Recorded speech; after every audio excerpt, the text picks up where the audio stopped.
सध्या पावसाचा जोर एवढा वाढलाय ना का बाहेर सगळं ढगाळ वातावरण आणि एकदम वातावरणामध्ये गारवा आहे. त्याच्यामुळं संध्याकाळ वगैरे झाली की आपल्याला काहीतरी चमचमीत खावंसं असं वाटतं. तर तुम्हाला मी 2 रेसिपी बनवून दाखवणार आहे.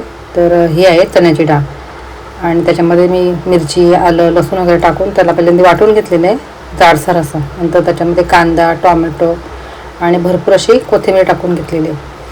तर तुम्ही हा व्हिडिओ स्किप न करता पूर्णपणे बघा आणि लहान मुलांना पण खायला आवडेल आणि मोठ्यांनाही. आणि नंतर असं चांगलं असं हे मिक्स करून घ्यायचं आहे. तर असं काहीतरी असं वेगळं केलं ना तर आपल्या मुलांनाही आवडतं आणि तर असं मस्त असं वाटतं. आणि इथे मी आता हे तूप वापरणार आहे. आता हे तूप मी घरीच बनवते नेहमी. तर त्याचाही व्हिडिओ माझ्या चॅनलला आहे, तो पण तुम्ही नक्कीच बघा.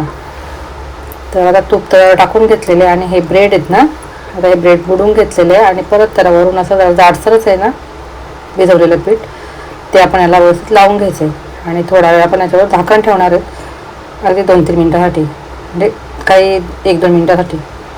काय म्हणतात त्याच्यामुळे टोमॅटो आणि कांदा असतो ना तो कच्चा राहत नाही. तर ते काही तुम्हाला दाखवलं नाही आहे आणि मग आपण चांगलं असं परतवून घ्यायचं आहे. तर बघू शकता असं मस्त असं हे बॅटर तयार झालेलं आहे आणि ते ब्रेडला पण मस्त असं लागलेलं आहे.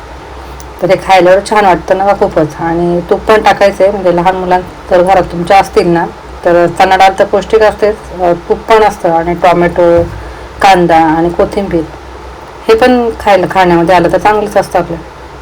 आणि छान गरम गरम चटणीसोबत किंवा लहान मुलांना सॉससोबत खायला आवडतं तर त्यांना सॉससोबत तुम्ही देऊ शकता. आणि संध्याकाळचा मस्त असा पोटभरीचा नाश्ता तयार होते. तर आता इथं आपला हा मस्त असा ब्रेडचा चिल्ला तयार झालेला आहे.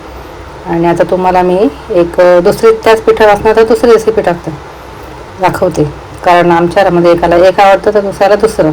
तर एक असं तुमच्या घरात पण आहे का कोणाला काही आवडतं आणि दुसऱ्याला दुसरं म्हणून? तर आता इथे मी हे भजी काढले थोडे चमच्याने असतात छोटे छोटे. तर आता तुम्ही बघू शकता की तसे मस्त ते फुलतील.